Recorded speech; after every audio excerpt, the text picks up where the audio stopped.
आप देख रहे हैं SKK न्यूज। अयोध्या के एक होटल सभागार में प्रतिनिधि उद्योग व्यापार मंडल की एक महत्वपूर्ण बैठक का आयोजन किया गया। बैठक की अध्यक्षता राष्ट्रीय उपाध्यक्ष के गुप्ता द्वारा जिला अध्यक्ष अयोध्या शशि प्रकाश मिश्रा ने की, जबकि कार्यक्रम के मुख्य अतिथि राष्ट्रीय अध्यक्ष अनूप शुक्ला रहे। इस अवसर पर अयोध्या इकाई की ओर से जिला अध्यक्ष शशि प्रकाश मिश्र ने राष्ट्रीय अध्यक्ष को माला पहनाकर अंग वस्त्र एवं स्मृति चिन्ह भेंट कर स्वागत किया। बैठक को संबोधित करते हुए राष्ट्रीय अध्यक्ष अनूप शुक्ला ने बताया कि आगामी 29 जनवरी को कानपुर में व्यापारी महासम्मेलन का आयोजन किया जाएगा, जिसमें प्रदेश भर से व्यापारी नेता शामिल होकर अपनी मांगें रखेंगे। महासम्मेलन का मांग पत्र सभी जनपदों से जिलाधिकारियों के माध्यम से प्रधानमंत्री और मुख्यमंत्री को भेजा जाएगा। साथ ही एक प्रतिनिधि मंडल मुख्यमंत्री से भेंट कर व्यापारियों की समस्याओं से अवगत कराएगा।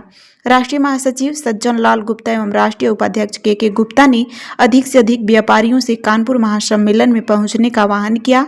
जिला अध्यक्ष शशि प्रकाश मिश्रा ने कहा कि राष्ट्रीय अध्यक्ष के नेतृत्व में अयोध्या का प्रतिनिधि मंडल मुख्यमंत्री से मुलाकात करेगा। बैठक में जिला मंत्री अनुज सागर जायसवाल, जिला उपाध्यक्ष मोहन सिंह, महानगर अध्यक्ष बंदरी प्रसाद त्रिवेदी, कोषाध्यक्ष संदीप त्रिपाठी, मीडिया प्रभारी सतीश यादव सहित अन्य पदाधिकारी एवं व्यापारी मौजूद रहे। हमारे राष्ट्रीय अध्यक्ष 29 जनवरी को पूरे प्रदेश का दौरा करके वहाँ एक बहुत बड़ा कार्यक्रम मर्चेंट हॉल कानपुर में करने जा रहे हैं, जिसमें अयोध्या के भी व्यापारी बहुत से प्रताड़ित हैं। अभी रामपथ के निर्माण में तमाम व्यापारियों के घर टूटे हैं और घर टूटने के बाद अब उनको नोटिसें मिल रही हैं कि आप जो है नक्शा पास कराइए। ये कहाँ का न्याय है? हम प्रशासन से ये अवगत कराना चाहते हैं कि जो व्यापारियों का मकान टूटे हैं, उनकी दुकानें टूटी हैं, वैसे भी वो परेशान हैं। अब वो नक्शा की बात कहाँ से आ रही है? तो हम इसी बिंदु पे हम प्रशासन से या शासन से हम ये कहना चाहते हैं, ये भी मुद्दा 29 जनवरी को मर्चेंट हॉल कानपुर में रखा जाएगा और हमारे प्रदेश के बहुत सारे हजारों की संख्या में व्यापारी इसको लेकर माननीय मुख्यमंत्री से मुलाकात करेंगे और मिलेंगे। आज प्रतिनिधि उद्योग व्यापार मंडल के अयोध्या में हमारा आगमन हुआ है। लगभग 2 महीनों से पूरे उत्तर प्रदेश के विभिन्न जनपदों में हम लोग जा रहे हैं और व्यापारियों को लेकर के जो उत्पीड़न अधिकारियों के द्वारा हो रहा है, व्यापारियों की जो समस्याएं आ रही हैं, उनको लेकर के एक मंथन चल रहा है। और आगामी 29 जनवरी को व्यापारी महासम्मेलन कानपुर में आयोजित है। मर्चेंट चेंबर हॉल कानपुर में होना है, जिसमें प्रदेश भर के व्यापारी नेता एकत्रित होंगे और व्यापारी अपनी मांगों को लेकर के अपनी ताकत दिखाने का काम करेंगे। इसका एक मेन उद्देश्य है कि व्यापारी सुरक्षा आयोग कब बनेगा, व्यापारियों को लेकर के जो उत्पीड़न अधिकारियों के द्वारा हो रहा है वो कब बंद होगा और व्यापारियों की राजनीतिक हिस्सेदारी क्या होगी। निश्चित रूप से व्यापारी का उत्पीड़न और व्यापारी को सुरक्षा लाभ और उनके हिसाब से उनको सुरक्षा देने वाले कानून तभी बनेंगे जब व्यापारी वर्ग के लोग ज्यादा से ज्यादा विधानसभा लोकसभा में पहुंचेंगे।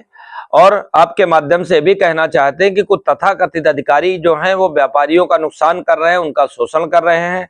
कई घटनाओं में डायरेक्ट पुलिस और कई फूड विभाग GST के अधिकारियों को संलिप्तता पाई गई। जैसे कानपुर में एक घटना पूर्व में हुई जिसमें दरोगा ने चांदनी खुद लूट लिया।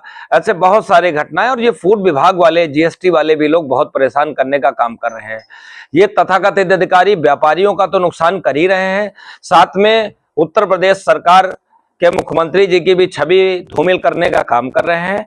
निश्चित रूप से उन पर लगाम लगाने के लिए आपके माध्यम से हम बताना चाहते हैं कि अगर व्यापारियों का उत्पीड़न उन्होंने बंद नहीं किया तो प्रतिनिधि उद्योग व्यापार मंडल पूरे उत्तर प्रदेश में अधिकारियों के कार्यालयों के साथ साथ उनके घरों का भी घेराव करेगा। अयोध्या में कांग्रेस पार्टी के राष्ट्रीय छात्र संगठन NSUI के राष्ट्रीय नेतृत्व के निर्देशानुसार छात्र जोड़ो अभियान के अंतर्गत एक महत्वपूर्ण बैठक का आयोजन कांग्रेस कार्यालय कमला नेहरू भवन में किया गया। बैठक की अध्यक्षता NSUI अयोध्या के अध्यक्ष अजय प्रताप गुप्ता ने की। इस दौरान संगठन की मजबूती, छात्र हितों की रक्षा तथा NSUI के विस्तार को लेकर विस्तृत चर्चा की गई। बैठक को संबोधित करते हुए पूर्वी जोन के अध्यक्ष ऋषभ पांडे ने कहा कि उत्तर प्रदेश पूर्वी में छात्र जोड़ो अभियान को जन आंदोलन का रूप दिया जाएगा। उन्होंने कहा कि हर कॉलेज और विश्वविद्यालय में NSUI की मजबूती उपस्थिति सुनिश्चित की जाएगी तथा छात्रों के भविष्य के साथ हो रहे अन्याय के खिलाफ निरंतर संघर्ष जारी रहेगा। तमाम जिलों में पूरे पूर्वांचल में एक आंदोलन का आगाज किया है जिसका नाम है छात्र जोड़ो अभियान। हम तमाम जिलों में जा रहे हैं। पहले तो इस अभियान की शुरुआत जो प्रदेश के मुखिया हैं, जो प्रदेश के मुख्यमंत्री उनके जिले से, गोरखपुर जिले से हुई थी। हम जब गोरखपुर जिले में गए, जब गोरखपुर मंडल में गए तो तमाम छात्रों की तमाम मुद्दे थे। उन्हीं के जस्ट बगल का जिला खुशीनगर में किसी भी तरीके का छात्रावास नहीं जहाँ वहाँ छात्रावास उपस्थित हो। तो हम सभी मुद्दों को लेकर पूरे प्रदेश में घूम रहे, हर जिले में जा रहे हैं, तमाम छात्रों की समस्याओं को देख रहे हैं और छात्रों की समस्याओं को लेकर NSUI उत्तर प्रदेश पूर्वी गलत नीतियों की सरकार के खिलाफ, सरकार की जो नीतियां तमाम छात्रों को थोपी जा रही हैं उनके खिलाफ एक बड़े आंदोलन का आगाज करेंगे। प्रमुख समस्या जब से 2017 सरकार बनी है, धीरे धीरे फीस वृद्धि हुई, फिर फीस वृद्धि के बाद छात्रवृत्ति आना समाप्त हो गई और सबसे बड़ा मुख्य मुद्दा यह है कि जो इनके नीतियों के खिलाफ हर विश्वविद्यालय महाविद्यालय के अंदर जो एक नेता, छात्र नेता इनका आंदोलन का आगाज करता था, जो उनके मुद्दों की लड़ाई लड़ता था, उसको समाप्त कर दिया गया है। तो सबसे बड़ा मुद्दा छात्र संघ है, फिर उसके बाद फीस वृद्धि है, फिर उसके बाद छात्रवृत्ति है। तो कई सारे मुद्दे हर जिलों में हम लोग जा रहे हैं, मुद्दे इकट्ठा कर रहे हैं। आप देख रहे होंगे इलाहाबाद विश्वविद्यालय के कई छात्र, जब फीस वृद्धि होती है तो 2 छात्र वहाँ खुद खुशी कर लेते हैं। तो तमाम मुद्दों को इकट्ठा करके एक बड़ा आंदोलन हम लोग लखनऊ के अंदर मुख्यमंत्री आवास घेरने का काम करेंगे। श्री माननीय ऋषभ पांडे जी आए हैं, हमारे प्रदेश के अध्यक्ष हैं NSUI के, और हमारे संगठन मंत्री आए हैं संदीप पाल जी, और हमारे फैजाबाद के प्रभारी श्री सैदुर रहमान अंसारी जी आए हैं।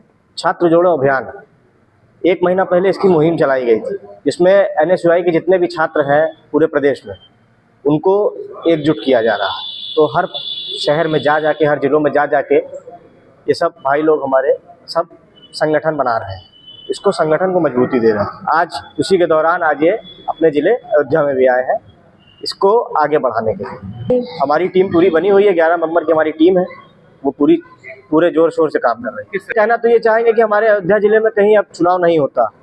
सबसे बड़ा मुद्दा तो ये है, किसी भी स्कूल में, किसी भी यूनिवर्सिटी में कोई चुनाव नहीं हो रहे हैं। पिछले 2 साल से लगभग कोई भी चुनाव नहीं हो रहा है।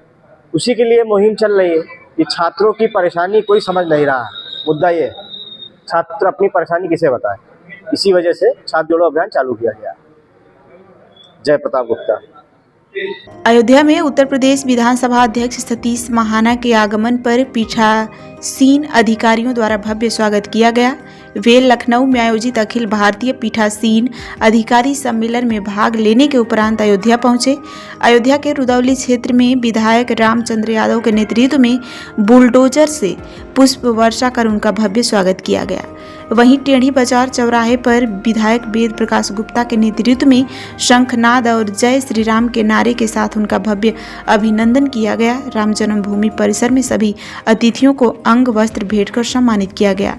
सतीश महाना सहित लगभग 400 पीठासीन अधिकारियों ने रामलला के दर्शन किए। इस अवसर पर सतीश महाना ने कहा कि वे वर्ष 1983-84 से राम जन्मभूमि आंदोलन से जुड़े हुए हैं। उन्होंने कहा कि रामलला के दर्शन कर सभी अधिकारी भावुक और अभिभूत हो गए हैं। उन्होंने प्रधानमंत्री नरेंद्र मोदी और मुख्यमंत्री योगी आदित्यनाथ के नेतृत्व में सराहना करते हुए अयोध्या प्रशासन द्वारा की गई व्यवस्थाओं की भी प्रशंसा की। देखिए, मैं श्री राम जन्मभूमि मुक्त्याग आंदोलन से जब से देश की आजादी के बाद ये शुरू हुआ 1983-84 तब से जुड़ा हूँ। मैं बजरंग दल का संयोजक था, तो मेरे लिए भावपूर्ण अवसर भी होता है, श्रद्धापूर्ण भी होता है। मैंने श्री राम जन्मभूमि मुक्त्याग आंदोलन को हर समय नजदीक से देखा है, चाहे वो 1990 में गोली चली हो कार सैनिकों के ऊपर, चाहे वो जिस समय ढांचा गिरा उस समय मैं विधायक बन गया था 91 में, 92 में 6 दिसंबर को हम सब लोग यहाँ थे। चाहे वो शिलान्यास का अवसर हो, चाहे वो प्राण प्रतिष्ठा का अवसर हो, चाहे वो ध्वज जो धर्म पताका लहरे उसको दर्शन करने का जो अवसर। मैं स्पीकर बना था तो प्राण प्रतिष्ठा के बाद मैंने सभी माननीय विधायकों के साथ और मंत्रियों के साथ यहाँ पर आया था। माननीय मुख्यमंत्री जी भी आए थे, उनके सहमति से और उनके सहयोग से हम सब लोग यहाँ पर आए थे। और आज विगत 2 दिन में पूरे देश भर के स्पीकर्स की कॉन्फ्रेंस लखनऊ में थी, उसमें अधिकांशतः स्पीकर्स श्री राम जन्मभूमि मंदिर के दर्शन करने आए थे। कुछ लोग कल आए थे, कुछ लोग सवेरे आए थे, बहुत बड़ी संख्या में मेरे साथ अभी भी आए थे। सिक्किम के, आंध्रा के, तेलंगाना के, दिल्ली के, पौंडीचेरी कई लोग हमारे साथ इस बस में भी हैं। तो सब लोगों ने आज दर्शन किए, तो हम सब लोग अभिभूत हैं भगवान के इस नए स्वरूप के दर्शन करके। हम लोग अपने आप को धन्य मानते हैं और बहुत अच्छी व्यवस्था यहाँ पर बड़ी सुचारू रूप से और बिना किसी विघ्न के, बल्कि सुचारू रूप से और अच्छी व्यवस्था यहाँ पर प्रशासन ने करी है। तो मैं भगवान के चरणों में प्रार्थना करता हूँ कि हमारा देश जो एक समय में विश्व गुरु के स्थान के ऊपर स्थापित था, आज के नेतृत्व के साथ देश में माननीय यशस्वी प्रधानमंत्री श्रीमान नरेंद्र मोदी जी और प्रदेश में योगी जी, उनके साथ हम एक नया सुंदर भारत जो विश्व गुरु के स्थान के ऊपर स्थापित होगा, वहां तक पहुंचाएं, ऐसे भगवान के चरणों में प्रार्थना। संकल्प क्या लिया आपने जिस तरह से गए थे अंदर? देखिए, संकल्प हमेशा जिस समय वहां जाओ ना, तो भगवान के सामने केवल उनके चरणों का ध्यान के अलावा कोई दूसरा संकल्प याद नहीं आता। वही सबसे आज अगर तिथि के अंग्रेजी कैलेंडर के हिसाब से आज 2 वर्ष पूरे हुए हैं और तिथि के हिसाब से हमें मालूम है कि विगत 31 दिसंबर को 2 वर्ष पूरे हुए थे। तो आज वो भी नाते से मेरे लिए एक उत्साह की बात है कि 2 वर्ष पूरे होने पर आज पुनः भगवान के दर्शन। अयोध्या के बाद लखनऊ जाएंगे, तो जिसने लखनऊ रुकना होगा रुकेंगे, नहीं तो सब लोग अपने प्रदेश में वापस जाएंगे। कितने लोग थे? 10 बसें हैं, लगभग 400 लोग यहाँ पर आए। हरदोई जनपद के कछौना थाना क्षेत्र में शौच के लिए गई एक नाबालिग लड़की के साथ मारपीट का मामला सामने आया है। पीड़िता अपनी चाची के साथ शौच के लिए गई थी, तभी गांव के कुछ दबंगों ने उसके साथ मारपीट की। बताया जा रहा है कि आरोपियों ने पूर्व में चल रहे एक मुकदमे के सुलह समझौता बनाने के दबाव के चलते इस घटना को अंजाम दिया।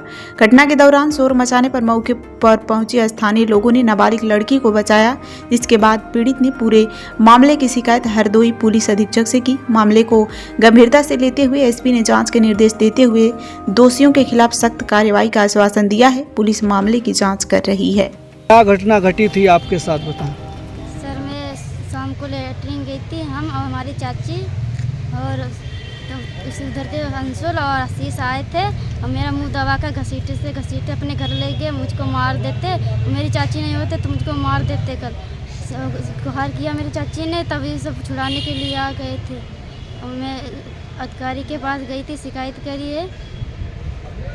कौन सा थाना है तुम्हारा? कछौना है आपका? सर, हम घर पे नहीं थे, लड़की थी हमारी घर पे। हम लोग सिंघाड़ा की खंडाई चल रही थी, हम वहाँ पे थे। लड़की की चाची के साथ लेटरिन गई थी और इतने में चाची शौच कर रही थी, ये शौच कर हुई थी और बाद में इसका मुंह बंद करके आशीष और इसके लड़का अंशुल घसीटते हुए अपने घर के लेके चले गए और इधर से चाची इसकी देख लिया, नहीं तो लड़की को मार देते, मार के हमारे द्वार में गिर देते, हम ही को फंसा देते। इसलिए सब जब गुहार करी तब इनको बचाए के बाद में हम लोग थाने पर गए शिकायत करने अब अधिकारी के पास, तो नाम दर्ज करी रिपोर्ट उन्होंने। कब का मामला है? कल का। कौन सा थाना है? कछौना। पटेरा विकास खंड के सेक्टर कुम्हारी अंतर्गत ग्राम कुम्हारी में ग्रामोदय में अभ्युदय अभियान के तहत कार्यक्रम का आयोजन किया गया। यह आयोजन शासन की मंशा के अनुरूप संपन्न हुआ, जिसमें क्षेत्र के सामाजिक, प्रशासनिक एवं जन प्रतिनिधियों की सक्रिय सहभागिता रही।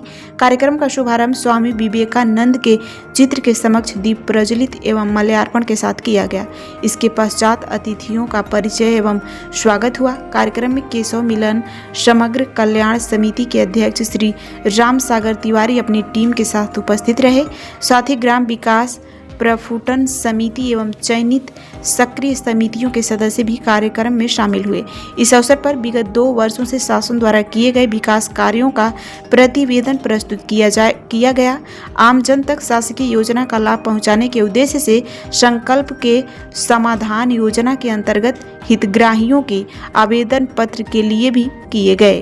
कार्यक्रम में मध्य प्रदेश जन अभियान परिषद के विकास खंड समन्वयक श्री हरीश पांडे, ग्राम पंचायत के सरपंच एवं सचिव, भारतीय जनता पार्टी मंडल अध्यक्ष श्री राजेंद्र सिंह यादव, विधायक प्रतिनिधि श्री खेलन यादव सहित जगदीश पंडिया, मुकेश जैन, राकेश पांडे, सदाशिव साहिल तिवारी आदि लोग मौजूद रहे। उत्तर प्रदेश के बहराइच जनपद में यूसीजी एक्ट 2026 को लेकर बड़ी पहल सामने आई है। जातिवाद को पूर्ण रूप से समाप्त करने तथा सरकारी तंत्र एवं अन्य संस्थानों से जाति आधारित भेदभाव खत्म करने की मांग को लेकर राष्ट्र धारक दल के राष्ट्रीय अध्यक्ष करण सिंह ने सिटी मजिस्ट्रेट राजेश प्रसाद को एक ज्ञापन सौंपा। ज्ञापन के माध्यम से करण सिंह ने कहा कि भारत में सरकारी तंत्र एवं अन्य संबंधित संस्थानों में आज भी जाति के आधार पर भेदभाव देखने को मिलता है, जिसे यूसीजी अधिनियम 2026 के प्रभावी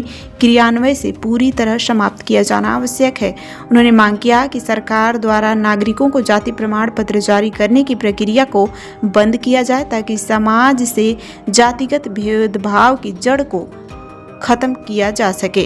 उन्होंने कहा कि यूसीजी एक्ट 2026 की अधिसूचना के खंड 3 में अस्पष्ट या सांकेतिक रूप से किए गए भेदभाव को भी भेदभाव की श्रेणी में रखा गया है। ऐसे में जाति आधारित किसी भी प्रकार का भेदभाव सरकारी तंत्र या अन्य संस्थाओं में किसी भी स्थिति में स्वीकार नहीं होना। ये हम लोग की सशक्त मांग है कि 13 जनवरी 2026 को केंद्र सरकार ने यूजीसी एक्ट लागू किया, जो कि बहुत ही अधिक भेदभावपूर्ण है। इस यूजीसी एक्ट से जो जिहादी मानसिकता के लोग हैं और जो वामपंथी मानसिकता के बच्चे हैं, ये सब लोग विद्यालयों में, कॉलेज में, यूनिवर्सिटीज में सामान्य वर्ग के छात्र और छात्राओं का जीना दुश्वार कर देंगे, सांस लेना दुर्भर कर देंगे। ऐसी ताकतें इनको प्राप्त हो जाएंगी। इसमें एक तरफा कार्रवाई सामान्य वर्ग के छात्र छात्राओं पर होगी। इससे पीड़ित होकर के समाज में बहुत अधिक बैर भाव उत्पन्न हो सकता है, जातिगत द्वेष उत्पन्न हो सकता है, जातिवाद की खाई गहरी होगी। और इस प्रकार की एक्ट की आवश्यकता थी ही नहीं इस देश को, और ये ऑन डिमांड नहीं आया, इसकी मांग किसी ने नहीं कही। इस एक्ट का हम लोग विरोध करते हैं।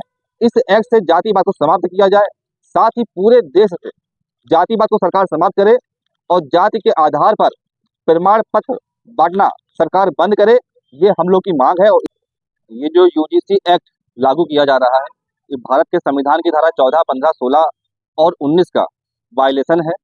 हमारा संविधान सबको एक समान अधिकार, एक समान कानून देता है। हमारा संविधान बिल्कुल भी इजाजत नहीं देता है कि जाति के आधार पर, लिंग के आधार पर भेदभाव किया जाए, पर ये एक्ट पूर्ण रूप से भेदभावपूर्ण है रहा। पर 1990 में जनता दल, भाजपा और कांग्रेस मिलकर के SC/ST एक्ट ले आती है। जातिवाद को धीरे समाप्त करना था, पर जातिवाद को बढ़ाया जाता है। फिर उसके बाद मंडल कमीशन आ जाता है। मंडल कमीशन एक ऐसा कमीशन था जिसके कारण हजारों सामान्य वर्ग के छात्र छात्राओं ने आत्मदाह कर लिया। उसके बाद 2018 में मोदी जी SC/ST एक्ट में 23 नई धारा जोड़ देते हैं, और इसके अलावा कई बार पदोन्नति में आरक्षण का विधेयक ले आते हैं। तो इस प्रकार से लगातार समाज को बांटा जा रहा है। ये अनैतिक है, अमानवीय है, और पूरी तरह से ये भारत के संविधान की मूल आत्मा के विरुद्ध है। हम सब इसका घोर विरोध करते हैं और मांग करते हैं सरकार से, किसी भी प्रकार से जातीय भेदभाव देश में उत्पन्न नहीं होना चाहिए। जाति के आधार पर कोई एक्ट नहीं बनना चाहिए। जाति के आधार पर किसी को कुछ भी प्राप्त नहीं होना चाहिए। संविधान का पालन होना चाहिए, भारत के संविधान का। और जो जातिगत द्वेष देश में बढ़ाया जा रहा है, जातिगत भेदभाव बढ़ाया जा रहा है, और जो सरकारें जाति का प्रमाण पत्र बांट रही हैं, दुनिया में 200 देश हैं, भारत को छोड़ के अन्य किसी भी देश में जाति का सर्टिफिकेट सरकार नहीं बांटती है। जाति का सर्टिफिकेट बांटना बंद किया जाए और इस देश में एक सकारात्मक वातावरण को उत्पन्न किया जाए। जो गरीब हैं, जो अनाथ हैं, जो असहाय हैं, उनको प्रोत्साहित करने के लिए सरकार नीतियां बनाए, पर जाति के आधार पर कोई नीति सरकार ना बनाए, ऐसी हम सब सरकार से आज मांग कर रहे हैं। और बड़ी हैरानी की बात है, ये जो एक्ट आया है, ये हिंदुओं को हिंदुओं से जमेगी, और सारे हिंदू संगठन मौन है, सारे हिंदू संगठन शांत है, इस पर अपनी प्रतिक्रिया नहीं दे रहे हैं। तो लिहाजा पता चल रहा है कि किस प्रकार से सभी संगठनों का राजनीतिकरण हो चुका है। तो हम लोगों को जागना होगा और सबको मिल करके आवाज उठानी पड़ेगी। सभी के लिए है, इस समस्त मानवता के लिए जरूरी है, सब भारत के समस्त नागरिकों के लिए आवश्यक है कि एक समान वातावरण, सभी को समान अवसर प्राप्त हो सके। अब इस एक्ट में जो कॉलम 3 है, 3/1/E, वहां पे लिखा गया है एक्सेसिबिलिटी और इम्प्लिटी, मतलब है कि प्रत्यक्ष या अप्रत्यक्ष रूप से किसी भी रूप में यदि कोई आरोप लगा देगा तो उसके आरोप को सच मान लिया जाएगा, और सामान्य वर्ग के छात्र और छात्राओं पर भी कार्रवाई कर दी जाएगी। निश्चित तौर पे सब बिल्कुल बेवकूफ़ी बातें हैं। अब इसमें आ रहा है कि इक्वलिटी स्क्वाड बनाएंगे, वो बच्चे पूरे कॉलेज पूरी यूनिवर्सिटी घूमा करेंगे, वो देखा करेंगे कहाँ पे भेदभाव हो रहा है और उसकी शिकायत किया करेंगे। और इस एक्ट में 4 जगह आया है कि शिकायतकर्ता की पहचान को उजागर नहीं किया जाएगा, 4 जगह आया। तो ये इस तरह से सबसे ज्यादा भेदभावपूर्ण ये एक्ट ही है। भेदभाव को धीरे धीरे समाप्त करने का प्रयास सरकार को करना था, पर ये भेदभाव को, जातीय द्वेष को बढ़ाने का काम सरकार लगातार कर रही है।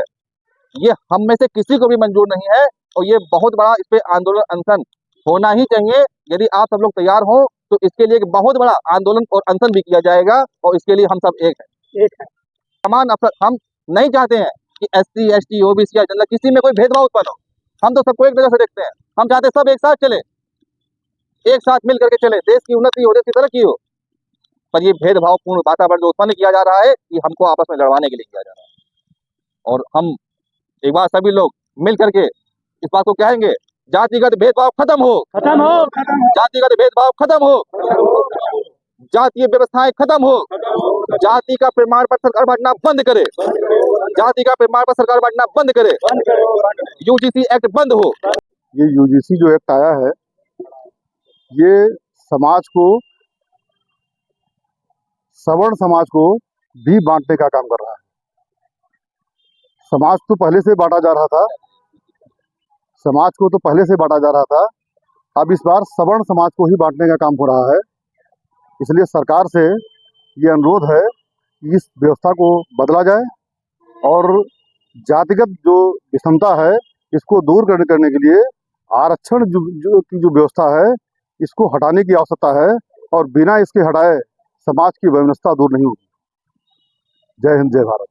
शेखपुरा से खबर है, जहां साइबर थाना पुलिस ने गुप्त सूचना के आधार पर कसार थाना क्षेत्र के बरसा गांव में छापेमारी कर 8 साइबर ठगों को गिरफ्तार किया है। ये ठग ऑनलाइन लोन दिलाने के नाम पर लोगों से धोखाधड़ी कर रहे थे। पुलिस की तकनीकी टीम के सहयोग से यह कार्रवाई की गई। गिरफ्तार आरोपियों के पास से 10 मोबाइल फोन, 1 टैब, 1 डायरी और अन्य आपत्तिजनक सामग्री बरामद हुई है। डायरी में देश के विभिन्न हिस्सों से मोबाइल धारकों के नंबर दर्ज थे जिनका उपयोग ठगी के लिए किया जाता था। आरोपियों के मोबाइल में कई व्हाट्सएप चैट और कॉल भी मिले हैं।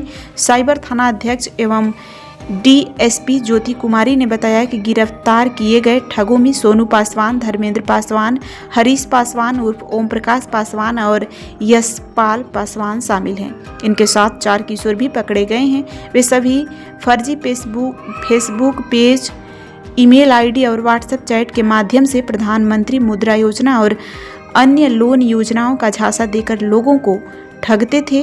DSP ज्योति कुमारी ने बताया कि सभी आरोपियों के खिलाफ पहले से ही NCRP पोर्टल पर शिकायतें दर्ज थी। गिरोह के अन्य सदस्यों की गिरफ्तारी के लिए छापेमारी जारी है। 4 वयस्क आरोपियों को शेखपुरा जिला भेजा गया है जबकि 4 किशोरों को बाल सुधार गृह भेजने की तैयारी की जा रही है।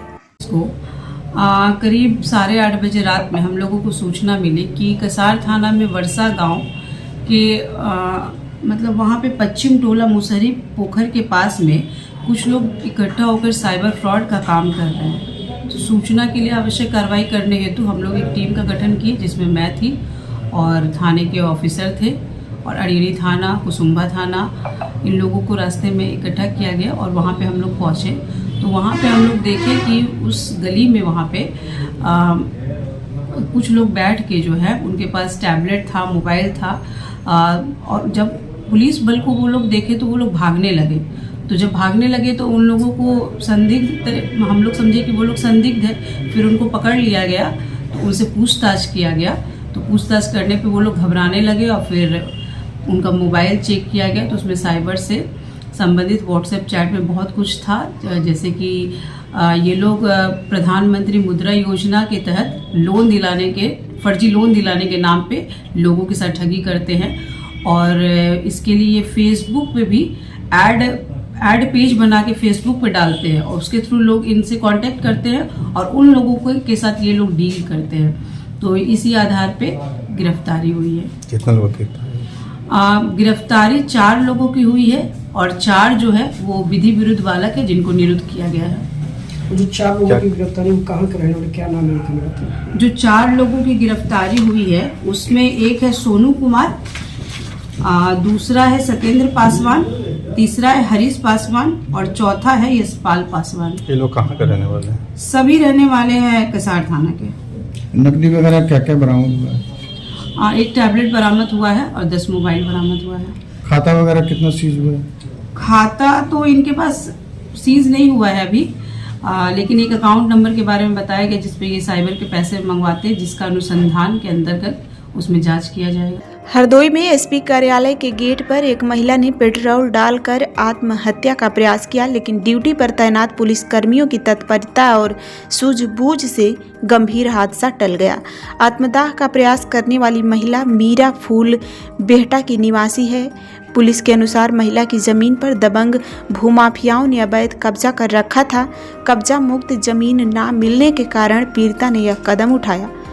महिला ने पहले तहसील पर शिकायत दर्ज कराई थी और राजस्व विभाग के साथ मिलकर निस्तारण के निर्देश दिए गए थे। हापुड़ जिलाधिकारी अभिषेक पांडे द्वारा स्वर्ग आश्रम रोड स्थित ग्रीन वैली कॉलेज का स्थलीय निरीक्षण किया गया। निरीक्षण के दौरान निवासियों को जल भराव, नाली निर्माण सहित अन्य समस्याओं से जिलाधिकारी को अवगत कराया गया।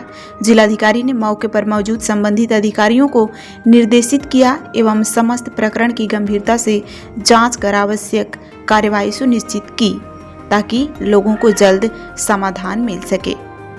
योग गुरु बाबा रामदेव आज रामनगरी अयोध्या पहुंचे, जहां उन्होंने एक आश्रम में आयोजित योग शिविर में भाग लिया और साधकों को योग व सनातन मूल्यों का संदेश दिया। योग शिविर के दौरान बाबा रामदेव ने राम जन्मभूमि सहित कई महत्वपूर्ण विषयों पर अपने विचार व्यक्त किए। मीडिया से बातचीत में बाबा रामदेव ने कहा कि अयोध्या हमारा प्रमुख तीर्थ है, जहां विदेशी आक्रांताओं ने अपने अत्याचारों से भारी विध्वंस किया था। उन्होंने कहा कि वे प्रयागराज में स्नान करने और वेदांत जी के जन्मदिन का उनको आशीर्वाद देने के बाद अयोध्या आए हैं। उन्होंने कहा कि वे राम जन्मभूमि आकर रामलला के दर्शन करेंगे और राम महत्व की प्रतिष्ठा जन जन तक पहुंचाने का संकल्प लेकर आए हैं।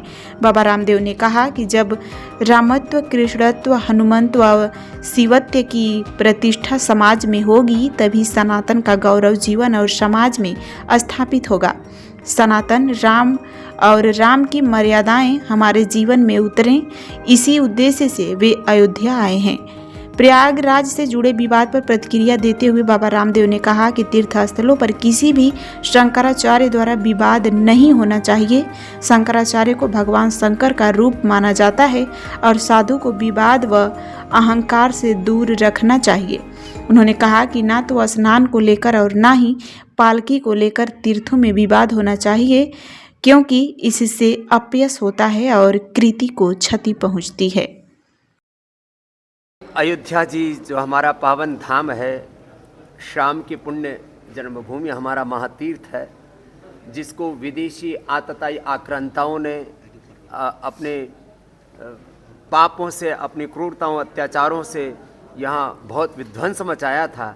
अब यहाँ पर हमने सोचा कि प्रयागराज जी में तीर्थराज में है, वहाँ पर स्नान करके और यहाँ हमारे राम वल्लभा कुंज में परम श्रद्धेय पूजनीय प्रातः स्मरणीय हमारे सनातन के गौरव पुरुष पूज्य वेदांती जी महाराज जी के जन्मदिवस पर और उनको प्रणाम करने और हमारे अग्रज और गुरुतुल्य हमारे पूज्य अधिकारी जी महाराज जी का आशीष पाने के लिए हमने कहा इधर हम मर्यादा पुरुषोत्तम हमारे श्याम, हमारे परात परब्रह्म राम का दर्शन करके, क्योंकि हमारी माँ ने हमारा बचपन से नाम राम ही रख दिया था। पहले रामकृष्ण था, फिर हम रामदेव हो गए गुरु कृपा से इस संन्यास आश्रम में।